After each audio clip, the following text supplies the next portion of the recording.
Hi, this is Jade. Since my last video, friends, family, and neighbors have been interested in knowing steps that can be taken to avoid being infected with the Ebola virus.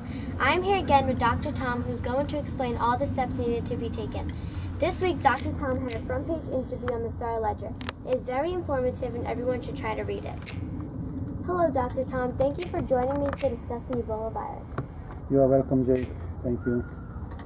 I have at least 10 essential life-saving things or steps necessary to be taken by everyone, African and population and people from elsewhere.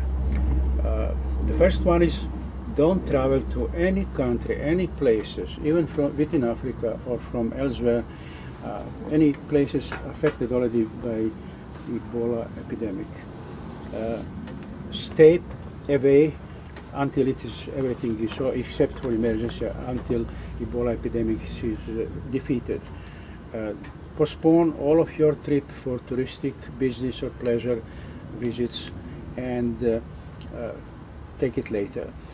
Then, but for people are asking me, what about people who are already there, like diplomatic, military, business people, or people for any other reasons, and for Africans? They can be very careful and also avoid and make all necessary steps, like I will explain later, to avoid being infected with Ebola. Next one is not to visit any hospital, any medical clinic, any doctor's office except for emergencies, because you may have more chances to get infected by visiting those places, particularly where Ebola epidemic is already in. So particularly try to avoid laboratories for routine laboratory exam, or if you need to go, ask your doctor for advice whether you can postpone it for later. Try to make your own food by using mainly vegetables, fruits, and canned food or factory packaged products for a while. Don't go to any open market to buy meat, particularly in poor countries, African and Asian countries. Meat is sold on the open market with many flies around and probably not proper veterinary inspection. So also please make sure that you will postpone all the meetings. You will not go to cinemas, you will not go to shows, you will not go to any community meetings. Stay put, stay at your home. In the meantime, try to avoid engaging any babysitters, any nannies, any servants. Take care about your own children as much as possible.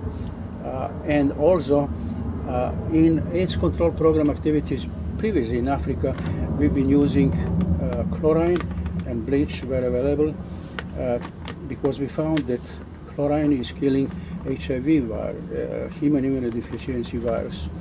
It may be useful to do it same in this Ebola epidemic. Just I would advise to put plastic tray with some chlorine and ask everybody who is entering to put his shoes in, and even better to remove his shoes, and in any case not to go barefoot around, because you don't know on what you will step while going around.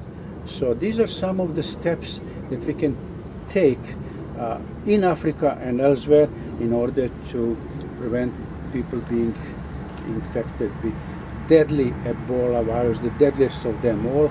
And I would recommend everyone to follow at least some of these. Also advise everyone not to travel too much. Stay in your place. Don't go by bus, by train, and particularly by sea and by plane. If you have to travel anyway by plane, check with your airline whether they have accepted, seek information whether they accepted WHO recommendation globally that they should not allow anybody with fever or gastrointestinal symptoms like diarrhea, vomiting, nausea to board the plane. If they are not sure, you better cancel your travel or change the airline. Also for African population, but elsewhere also, particularly for Muslims and Slavic and Greek Orthodox people, when a person dies, they wash the body of the dead person. Don't get engaged in that these activities, because that is ideal way to get Ebola virus. Don't go to the funerals in Europe or in Africa, even to your best friends for a while. Stay away, and also try to stay, I repeat, stay at your place, stay put in a way, not to go anywhere until everything is solved. Thank you, Dr. Tom, for your time and your valuable information.